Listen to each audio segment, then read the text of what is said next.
Hola Florida! Introducing Boricua Beer and Taino Light Beer. Boricua and Taino Light are crafted beers that are rich in flavors and brewed right here in Florida. Taino beer has a crisp, refreshing Caribbean flavor style when enjoyed chilled. Boricua beer is a craft ale with full body flavor that is a beer drinker's beer. Boricua and Taino Light Beers. Enjoy responsibly.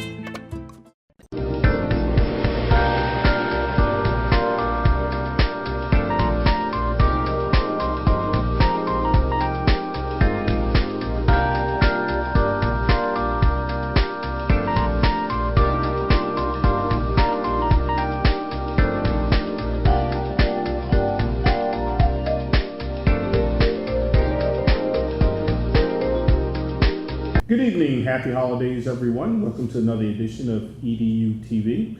I'm your host, Greg Perkins, and we are here with Dr. Jara, Deputy Superintendent, Orange County Schools. And tonight, Dr. Jara, we're going to be talking about, and I read an article, I guess it's, I don't know, a month or two old now, and I saw that there are 5 principals, but they're going to be serving principals at a couple of schools. I think, about 10 schools involved in the project? Correct, yes. We have 10 schools in the project. We have 5 master principals. Okay, let's talk about that. Okay. So, folks, basically, what has taken place in Orange County is one of the most innovative districts in the United States, with a wonderful superintendent and an excellent leadership team. But I saw this article, I thought it was interesting. So they have principals, okay, who do have 2 schools, correct? Correct. Okay, so why did you guys create that? What was the thought process behind that? Well, you know, as you said, we're very innovative and always thinking outside the box. And when we're looking at our leadership in our schools and looking at how we build leaders. So you have these principals that are doing a phenomenal job, outstanding work in their current schools. And it was, for us, a way not only to, it's almost like when we're looking at with the superintendent having a conversation, is how do we clone principals? Yeah. How do we clone them? Well, we don't have, as we said, we don't have a cloning machine yet. Right. So it's a way for us to then have principals that have produced and have outstanding results in our schools. So then it was an opportunity for us to give them 2 schools to lead.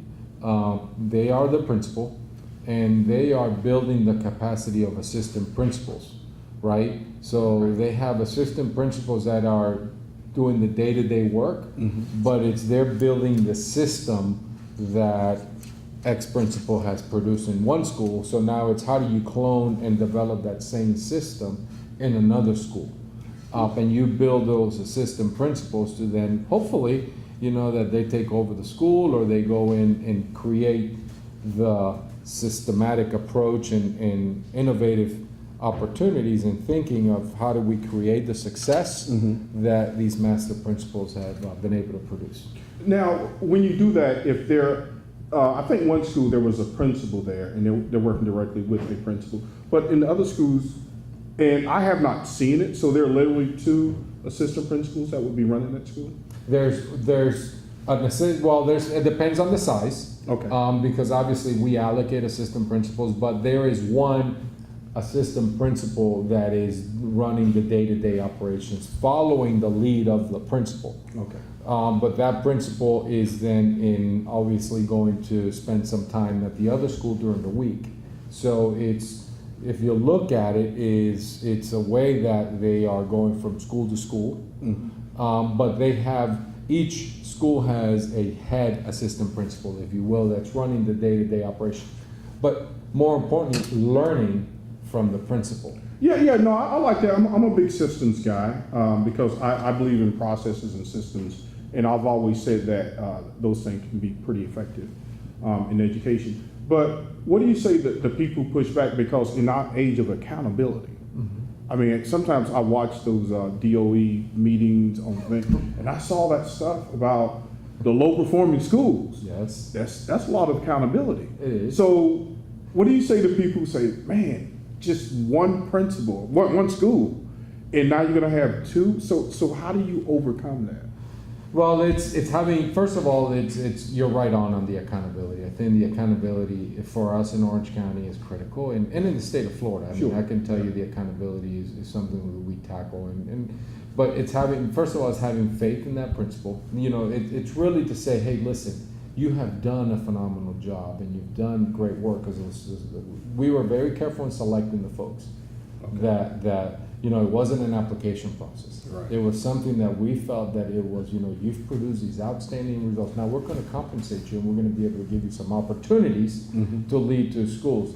The principal is ultimately accountable. Right. Which means that I'm ultimately accountable by the superintendent, as you know that. Yeah. So you're right. There's a lot of pressure, but then there's support from the district, not extra. It's just reallocating of resources. So it's adding.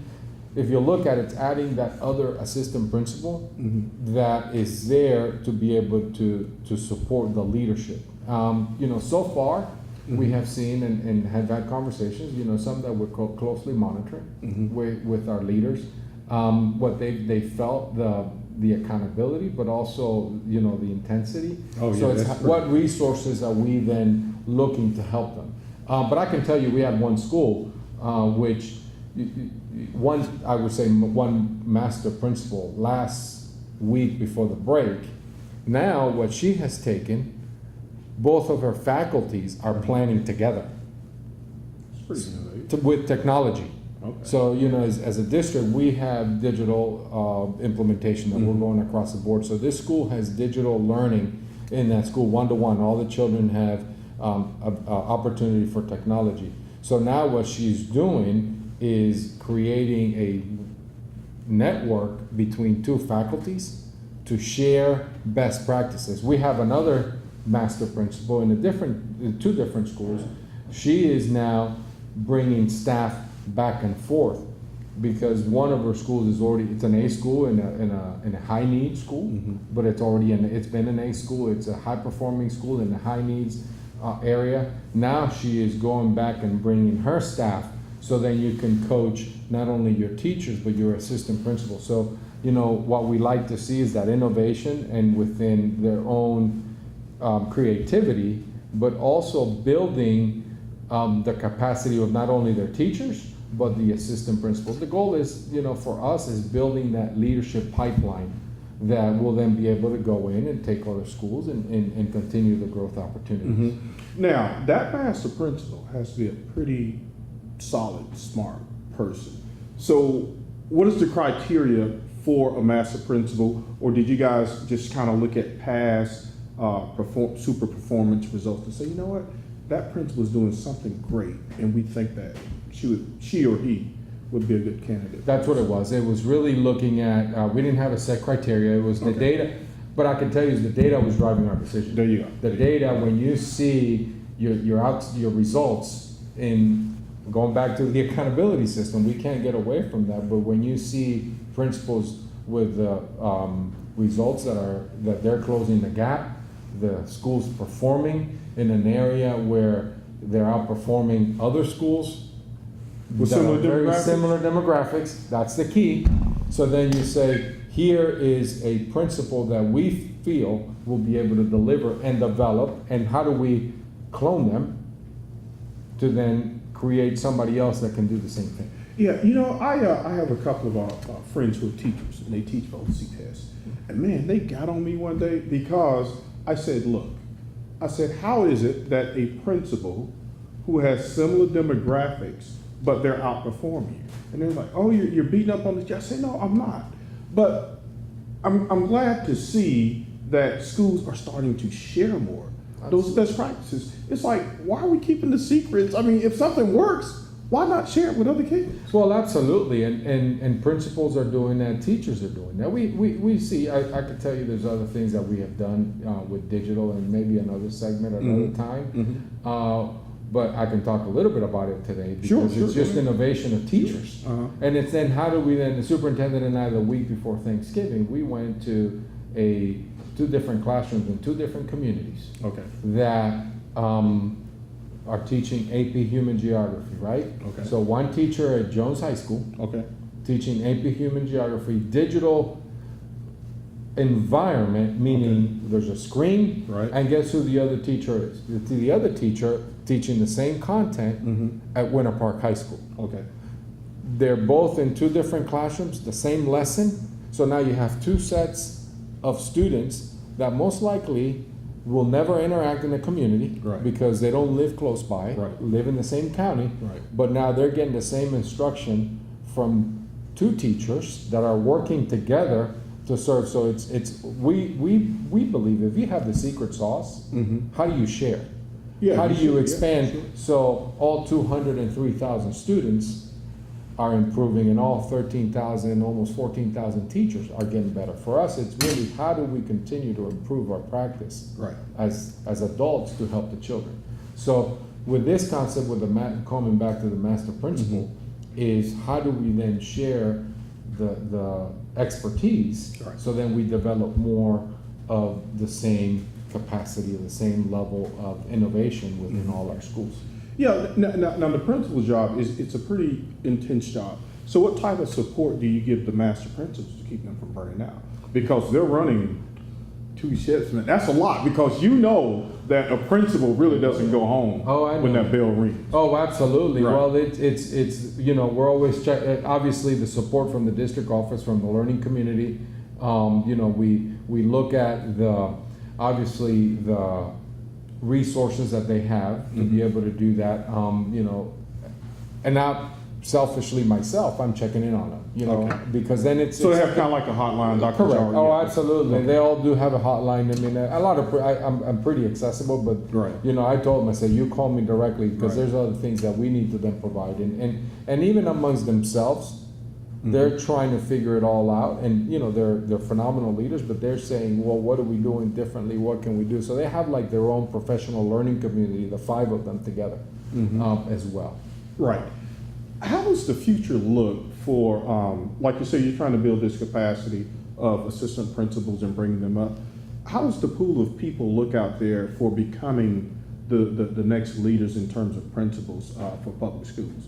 Because a lot of times, you hear stuff from people like, man, I don't want to do all of that work and be held that accountable for kids who come from bad homes and all that type stuff. So how's it looking? Are you think universities and colleges are doing a good job of producing tomorrow's leaders? Well, I think they do. They do a good job. I think what we have been doing the last 4 years, because when Dr. Jenkins and I came on board and we worked together, and really, we've been in a I would say in an era really where there's retirements, and we're getting into that. I yeah. mean, 44. Right. When I tell you this number, 44% of our principals, about 98 principals, have less than 3 years of experience because of the retirement, right? Yeah, so yeah. so it's not that we it's just really some folks are just retiring, and it's we're at that point. So we start it's just really looking at developing those next principals. We've taken and done a great job. I think that we have folks that have passion. First of all, and those are the Gotta things have that we that look passion. at. You have to have It's a that call. passion, That's right. and it is, and because it's long hours, and you're Yeah. saying all that, and the accountability. But they see how the change in student, the outcomes that they have is really to drive and support children. Right.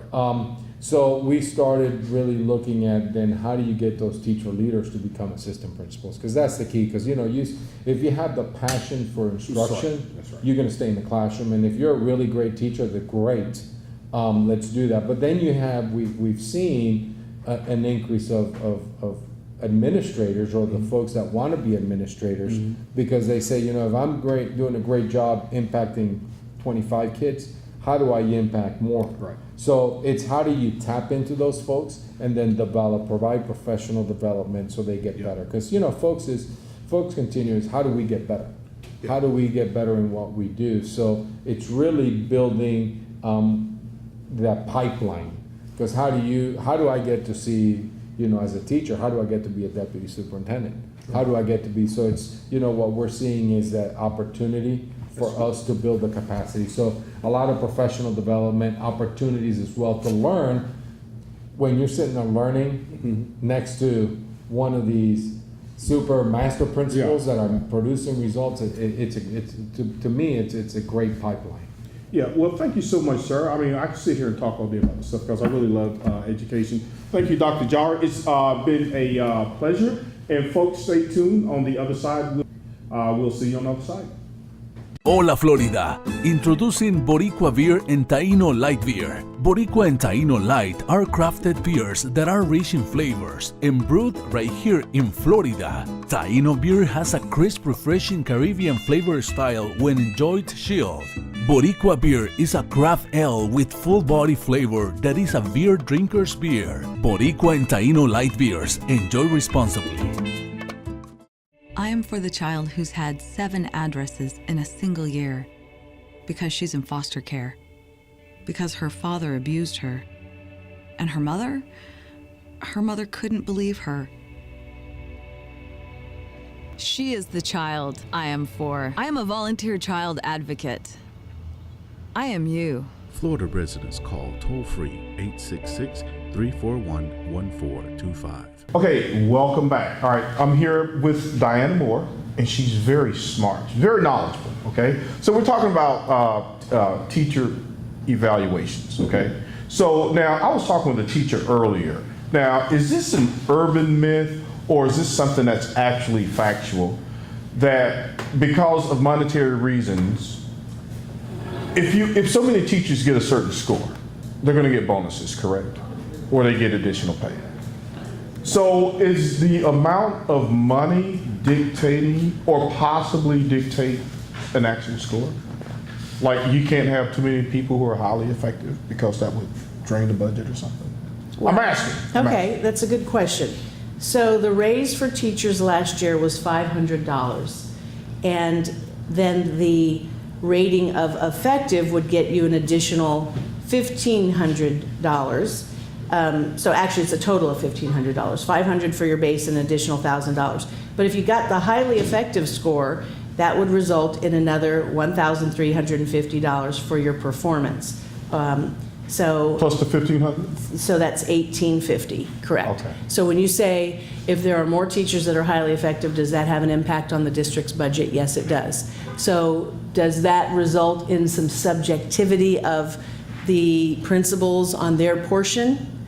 It was 50%, now it's moved up to 67%. And the student learning growth scores are now 33%. So yes, there is. And now the beginning teacher's salary has moved from $39,000 to $39,500. So there's a question as to whether we're recruiting enough new teachers in Orange County, and there's a question about turnover in our county. How many teachers are leaving, whether they're retiring or taking jobs somewhere else, and leaving our school system, leaving a big... Yeah, I did see something on Yeah. the news about a shortage of teachers. What, you guys normally, 200-300?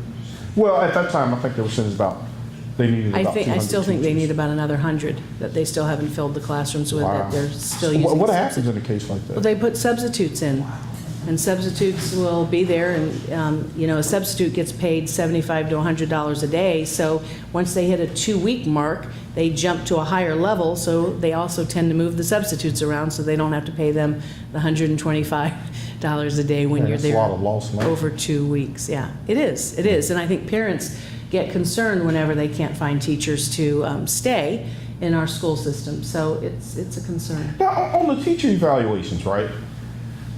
Are they designed to help the teacher to become a better teacher, or do teachers feel as if they're designed to criticize me? I mean, how do you find that balance in that? So this is my opinion. I think Mr. Marzano invented a growth model over 10 years so that teachers would assess and look at the way they were teaching and incorporate things into their pedagogy to get better.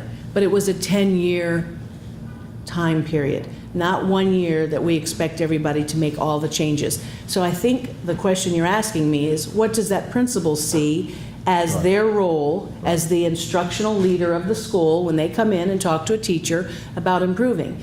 Are the principals the true instructional leaders to be coming in and saying, you need to do this better, you need to do that better? Have they been trained on the Marzano system to be able to chunk that learning and help teachers truly grow? I think that's debatable school by school. I think you will find certain principals that really believe that they are in there helping their teachers grow, and I think you will go to certain schools and you will find that those principals are trying to do a turnover of some of our veteran teachers. I wonder if the district or other districts throughout the United States are keeping track of, okay, we implemented this new evaluation system. Has that positively impacted student achievement? That's a good question. Yeah, like, if we're doing all this stuff, because I've seen what the teachers do, like, man, that's a lot of stuff. Right, That's not even teaching stuff. right. I mean, it's kind of, I mean, it is teaching stuff, but it's not. Because one of the things that frustrated me when I was an assistant principal was that teachers and educators are required to do so much stuff that's not teaching. And that frustrates them. So how do schools turn that around to better help the teachers to become just better teachers so we can increase the student achievement? I think that's a good question, and I think that is something that you leave up to the school board members because they can prioritize their issues. Now, I personally think that instead of having me stand outside and open the door to load cars in the afternoon, which I do, you want me looking at my students' data and seeing how I can improve and pull kids for different help for interventions so that I Well, they can have get them to to where they because need then to you get be. into a safety reason. But then maybe you But bring in there are security. paraprofessionals that can Okay. do that. And so that's, again, where you start to decide how you want to use your instructional leaders and your instructional teachers at the school. So you brought it up and said there are a lot of things we have to do. Yeah. Collect lunch money, 52 cents in a Ziploc bag in the morning. That takes away from instructional time. And if we can start looking at taking some of those things off the plate, then add things to the plate. But I think a lot of teachers believe we put more on our plate and don't take anything off.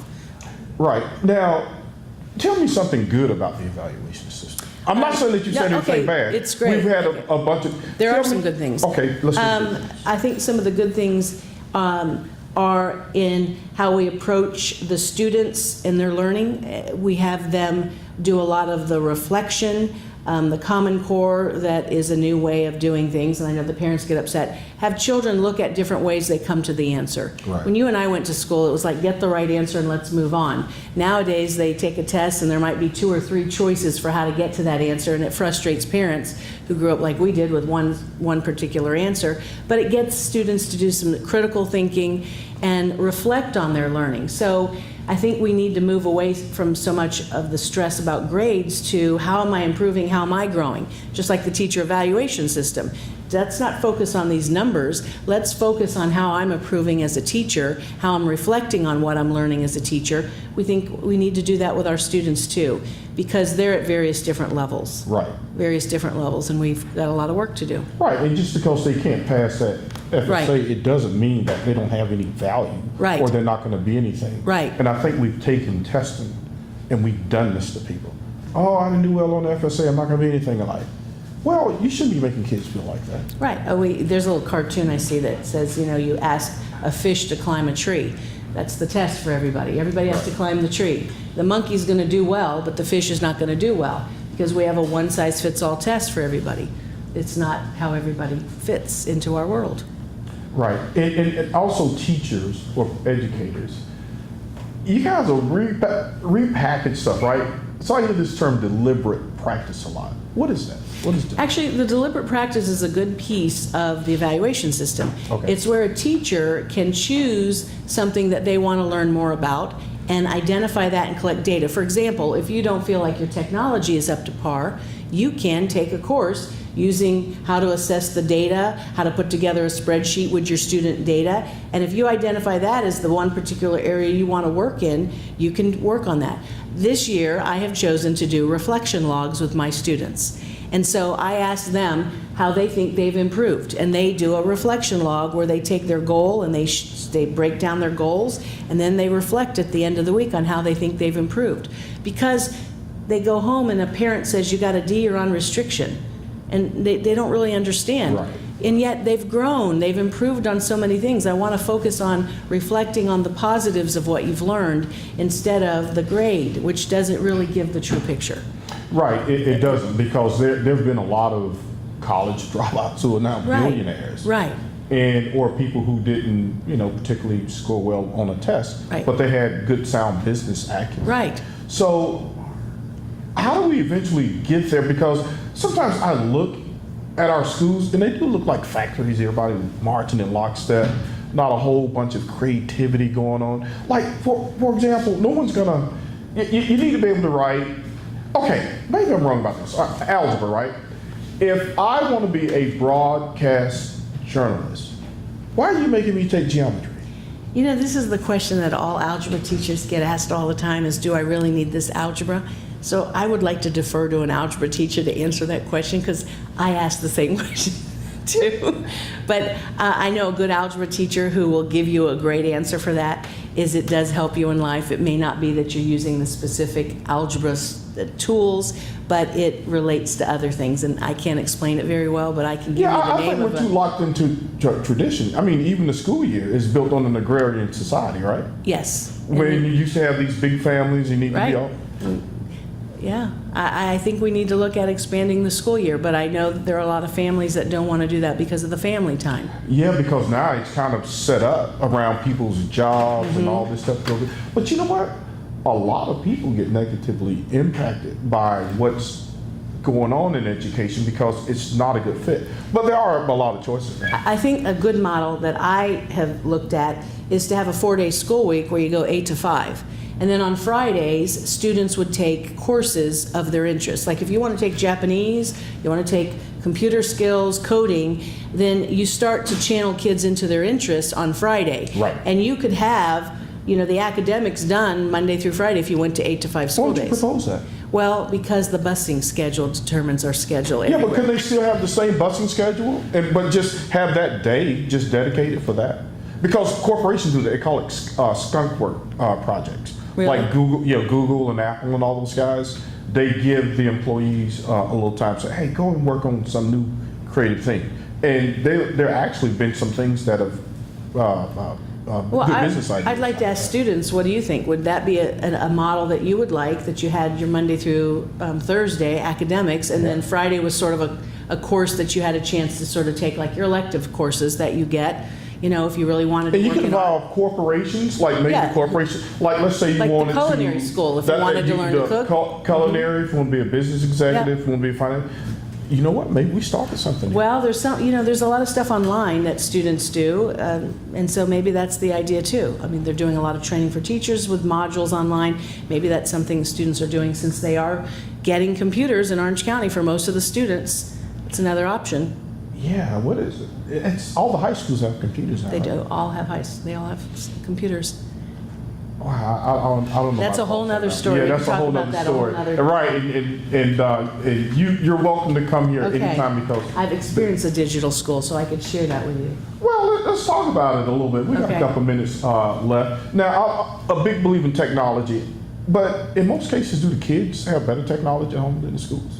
No, actually, a lot of them don't have internet access. Really? Mm-hmm. Wow. That's something we need to look at, is providing more internet access to a lot of our students. Yeah, it's kind of a crime in the United States that everyone just doesn't have internet access. Again, for money reasons. So when we send kids home and say, well, you do iReady lessons online, which target some of their particular reading skills. You got to tell the people what iReady is, not even. iReady is a test we give students in school. It's a big program that they bought that after they take it, it targets where their particular holes are. I call it the Swiss cheese. So if you need to work on cause and effect, it'll give you a computerized lesson on cause and effect. And so that sometimes helps back up the teacher on some of the skills that they're missing. So those lessons are put into that student's bundle and then they work on them. So students can get caught up at home using that programming, but if they don't have the internet, they can't do it. And the only time to do it is at school. Oh, really? Right. So a lot of those digital assignments you can't do at home. So, but are you guys mandated to say we can assign kids iReady stuff because we don't know whether or not? But you asked me as far as implementing a digital curriculum into our school system. You know, you don't give teachers their teacher books anymore, and sometimes the licenses run out, and you know, sometimes the computer breaks down. You know that happens, and you go to find a textbook and there's nothing to be found. Yeah. So they have to look on with somebody else. So there's a lot of issues that need to be looked at as we roll this out. But Thank that'll you be so another, much, Diana. And you are welcome here every time. We're going to solve these problems, right? Evaluations, all that. Hey, folks, thank you for joining us, and have a great evening.